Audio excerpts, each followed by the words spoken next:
Ce show dédié pour la réussite de l'opération et la réfoua schéma, la guérison complète et rapide du Tinok Ben Johanna Lucienne Chana, un petit bébé donc, le fils de Johanna Lucienne Chana Bezrat Hashem.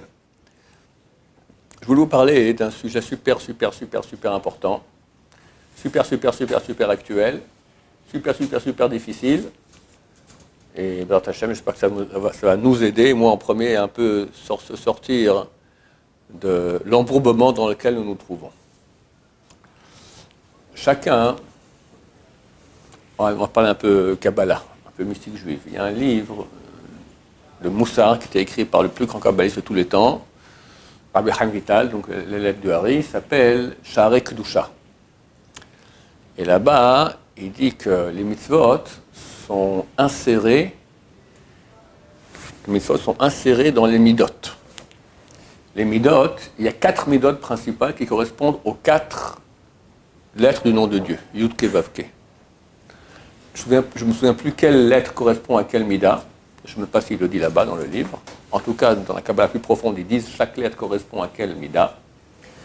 Les 4 axes correspondent aussi aux 4 bases terrestres de ce monde, qui sont la terre, le feu, l'eau et l'air. L'air, c'est le blabla. Tu parles sans cesse, t'es là-haut. La parole, c'est de l'air. Le feu, c'est la colère. La colère, et si je me souviens bien aussi l'orgueil. Je ne sais pas si l'orgueil c'est dans le feu ou dans l'air. L'air aussi c'est haut comme ça. L'eau, c'est l'envie. Et la terre, c'est la paresse. La force d'inertie.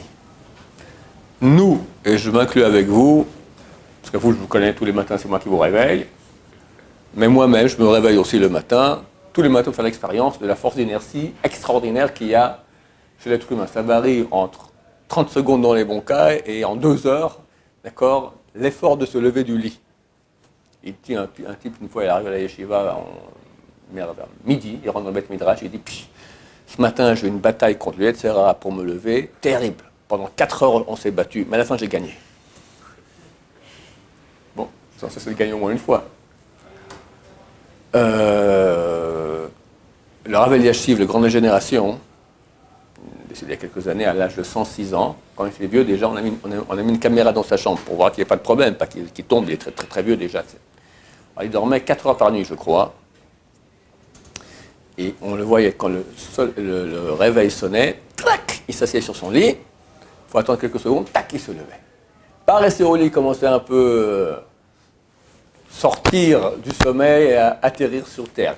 Clac, comme phénoménal. Je vous dis phénoménal parce que moi le matin, je sais qui je suis, d'accord, ça prend un certain temps que je ne vous dirai pas.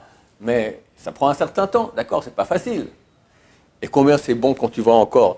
Je me souviens une fois je suis venu, c'est un Shabbat à la Yeshiva, c'était dans cette période-là, un peu avant, et c'était exactement le moment où on changeait ce Shabbat-là, la montre, elle changeait.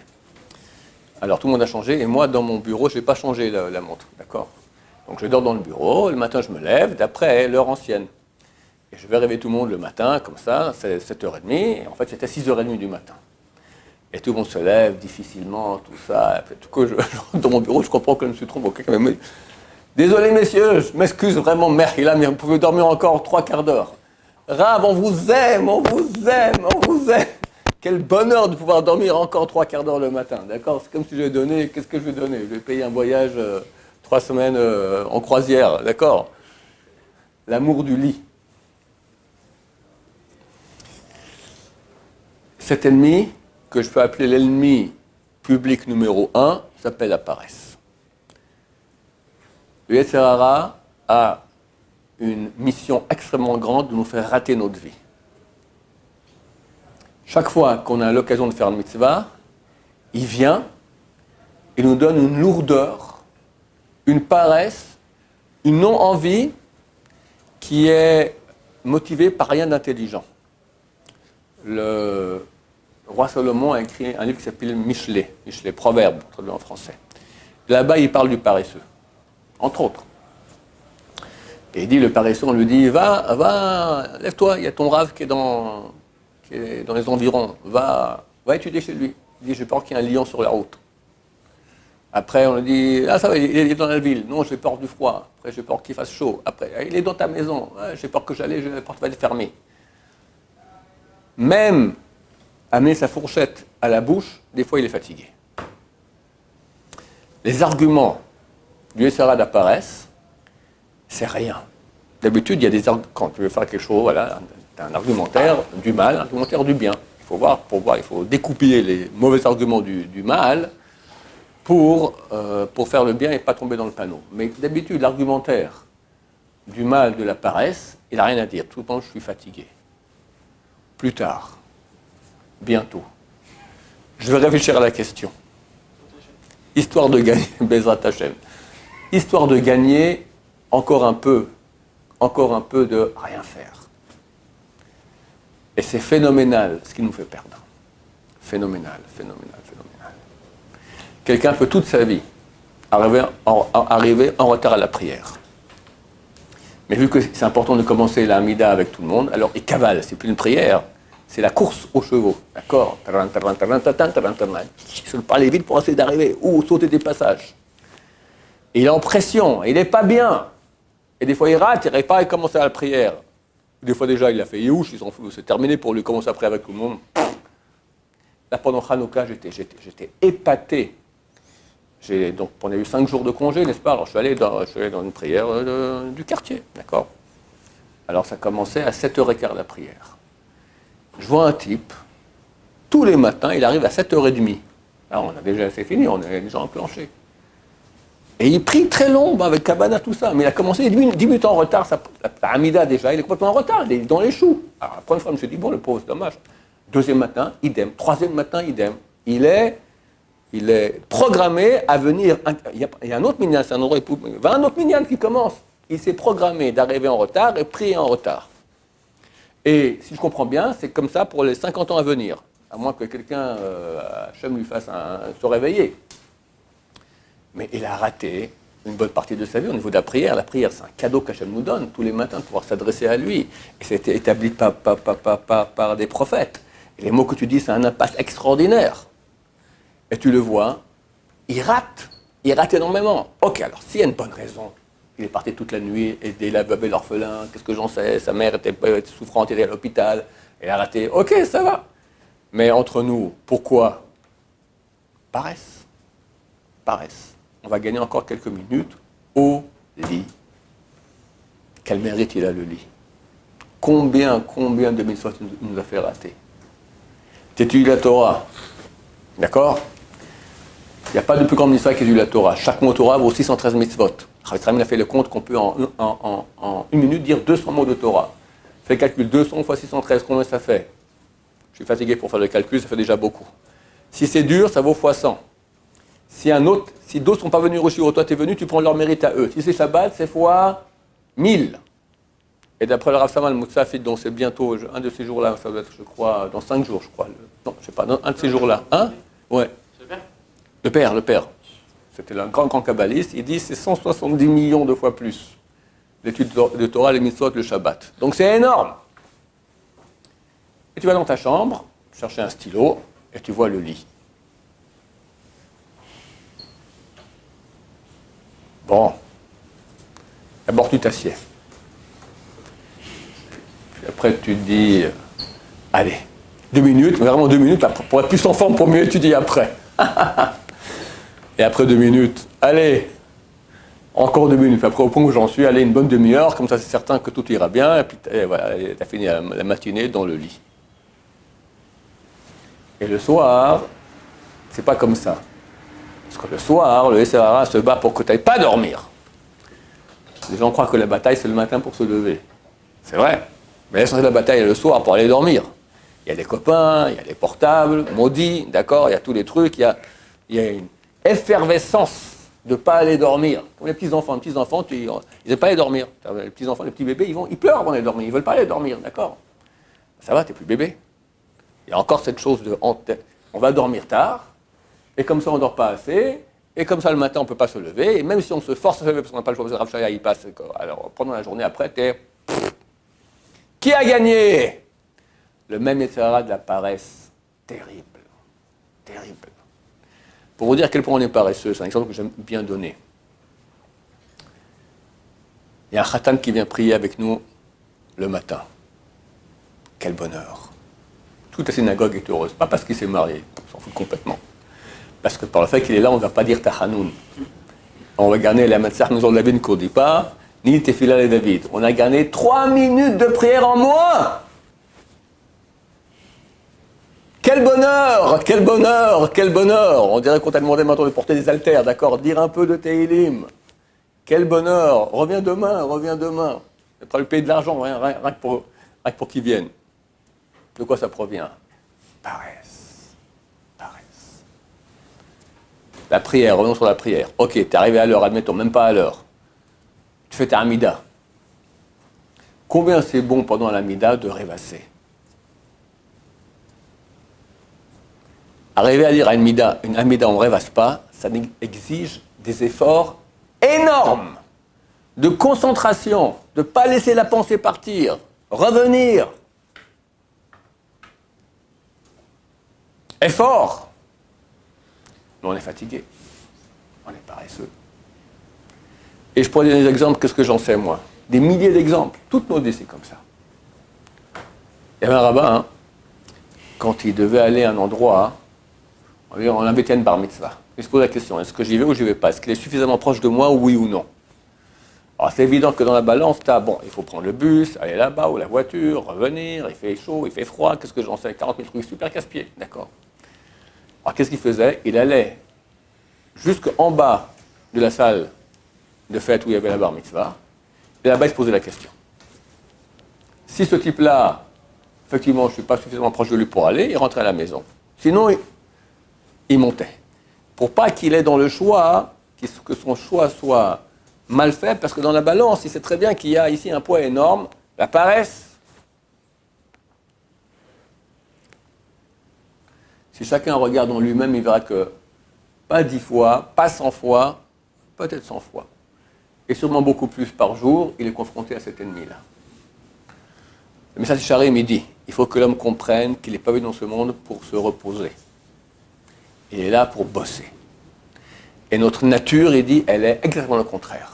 La nature, elle est un effet de terre, d'accord? L'inertie. Le corps, il demande le minimum d'effort, le maximum de repos, avec, comme dit le message Sharim, toutes les conditions du repos excellent. D'accord? Il fait bon, agréable sous la couverture, sous la couette, un bon oreiller, le minimum d'effort. Regardez, quelqu'un maintenant, il doit partir depuis là jusqu'à la porte. Vous verrez que chacun de nous fait un effort de réflexion, quel est le chemin le plus court. Et des fois, il hésite un petit moment pour gagner un pas. À quel point notre tête est occupée à moins d'efforts. Phénoménal. Phénoménal. Si on comprend, je vous répète les paroles du Maître Sharim, parce que moi je ne suis pas du tout au niveau pour en parler. Si on comprend qu'on est sur Terre ici, pour bosser. Et on oublie, fini. Tu fais fini. Il n'y a ni repos, ni plaisir, ni rien. Le strict minimum qu'il faut pour que tu sois type normal. Le reste, tu bosses. Tu as gagné des millions de milliards de millions de milliards. Ce n'est pas notre cas. Mais au moins qu'on soit un peu réveillé, ce cours-là était pour un peu pour nous réveiller contre cet ennemi public qui veut notre fin. Parce qu'à la fin de la vie, on se retourne et on voit qu'on a perdu 95% de notre vie, au moins, qui est parti dans les bras du Yetzirah, et c'est mort. Et c'est mort. Et ça ne revient pas. Les péchés, dans l'Amaba, on peut réparer. Il y a des purgatoires. Mais les mitzvot qu'on n'a pas fait, c'est irréparable. T'as pas fait. On ne peut pas te donner dans l'Amaba les choses que tu aurais dû faire, que tu aurais pu faire et que tu n'as pas fait. Il te manque un traité du Talmud. Manque de peau, aujourd'hui, le grand shiur d'Hachem sera sur cette page du Talmud. Tout le monde kiffe et toi, tu n'as rien compris. Mais j'étais au Yeshiva, t'as étudié Kiddushin dans la Yeshiva? Ouais, donc j'étais un peu fatigué. Je discutais beaucoup la nuit avec un copain, et voilà. Comment on va se taper la tête dans les murs? Parce que ce shiur-là, ben, il est raté. Et puis tous les 7 ans, hein, si on fait une page par jour, tous les 7 ans on la refait. Et de nouveau, tu comprends rien. Pour l'éternité. Le manque qu'il y aura, terrible, terrible. Une mitzvah que tu as ratée, une autre, ou tu as fait, mais complètement endormi, à moitié. Alors je répète, les péchés c'est grave, mais on peut réparer les péchés. Comment on peut réparer les mitzvahs qui sont mal faites ou qui ne sont pas faites? Aucun moyen. Aucun moyen. Ce qui est passé est passé. Je le racontais déjà dernièrement, je parlais sur Shoshim. Il y a un grand rachat ici en Israël, je ne veux pas dire son nom, c'est le ministre du Trésor, d'accord, qui a fait un décret. Il a dit clairement que c'est contre les Haredim, contre les orthodoxes, qui ont des grandes familles. Donc ils ont doublé le prix des ustensiles jetables, assiettes jetables, etc. Dans les grandes familles, ça prend du temps de faire la vaisselle, donc maintenant, pour les embêter, il a fait ça. Le jetable en hébreu se dit chat pe'ami. Chat pe'ami, ça veut dire une fois. Une fois. Chad, c'est un, pe'ami, fois, une fois. Des ustensiles, une fois, littéralement. Alors, des rabbins qui ont dit pourquoi Hachem m'a envoyé maintenant un décret pareil, pour nous faire comprendre que la vie, c'est une fois. Chaque seconde, c'est une fois. Cette prière que tu as aujourd'hui, c'est une fois. Tu ne l'as pas faite, elle est morte pour toujours. Cette page de Gemara, cette mitzvah que tu peux faire, ça passe, ça revient plus jamais. Et qui nous fait rater cela? L'ennemi public numéro 1, la paresse, l'amour du lit.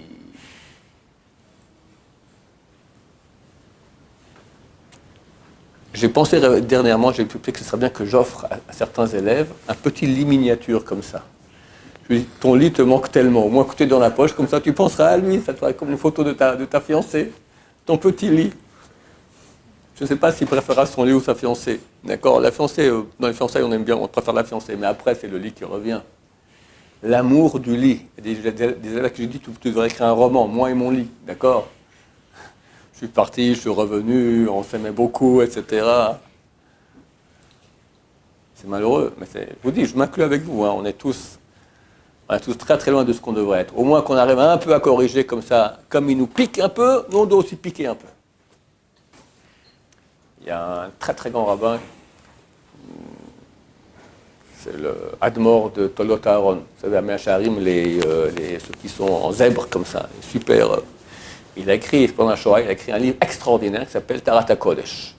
La sainteté, non, la pureté de la sainteté. C'est un livre essentiellement, uniquement sur toutes les relations sexuelles interdites, Zera al-Batala, les yeux, enfin tout ce qui a à voir avec le monde des femmes et des choses interdites à ce niveau-là, au niveau sexuel. Là-bas, il donne un très bel exemple qu'on peut prendre sur tous les domaines de la Torah. Il dit que le Yetzer Hara, c'est un géant énorme. Et nous, on est un petit nain de rien du tout par rapport à lui. Mais il dit, il faut savoir que quand on se bat, on n'est pas tout seul. En fait, il y a tout le Olam Haba qui nous regarde. Hachem, et tous des myriades d'anges qui sont là. Il y a un stade énorme, d'accord? C'est dans le stade, Hachem qui siège, et tous les anges qui regardent. Et regardent, on va dire, Nachman, d'accord, qui vient ici, qui rentre dans le stade. Tout petit nain de rien du tout. Et le Sarah qui arrive. Boum, boum, Goliath, boum, boum. Tout le monde a vas-y Nachman, vas-y Nachman, vas-y Nachman. Et c'est un géant, un petit nain de rien du tout. Tout le monde tremble pour Nachman. Nachman, alors vient le géant comme ça pour attraper Nachman, et Nachman, il fisse comme ça, il va derrière, il saute, et il mord aux fesses le géant qui hurle, il ose comme ça. Et tout à coup, tu as des millions d'anges qui éclatent de rire, applaudissent, bravo Nachman, bravo Nachman, bravo Nachman. Et Hachem qui les content, tout le monde est heureux là-bas. Ok, le Sarah, tu l'as tué, David, il l'a tué, il est toujours là, il est super énervé. Mais tout le monde rigole, tu as réussi à piquer un truc. Tu as réussi t'as un petit bataille, on ne sait pas si tu vas gagner la grande bataille, la grande guerre, mais tu as déjà gagné. Et regarde comme tout le Olam Haba, il est heureux. Messieurs, nous on est des petits nains de rien du tout par rapport à Sarah, le plus grand de toute l'histoire. On est à la fin de l'histoire, c'est fini. On ne pourra pas gagner. Mais on peut piquer de temps en temps par là. Tu piques maintenant, tu veux te prendre une demi-heure de sommeil, c'est moi qui te la pique et je vais aller étudier. Tu me piques maintenant en retard à la prière, je vais à l'heure, et je te voilà. Et comme ça, dans le ciel, ils sont contents. Bon, on sait bien que pendant un mois, il ne va pas à l'heure. Au moins, ce matin, il s'est levé, il a réussi. Baruch Hashem, c'est bien. On ne peut pas gagner tout. Comme lui, il vient et nous pique, on va aller aussi, nous, on va aller comme ça lui piquer et faire beaucoup de plaisir à Hashem et aux anges. Et bien sûr, après, quand tu vas là-bas, tu es reçu comme un roi, celui qui a mordu les fesses du grand Yetzerara. Baruch Adonai, la Olam, Amen, Amen.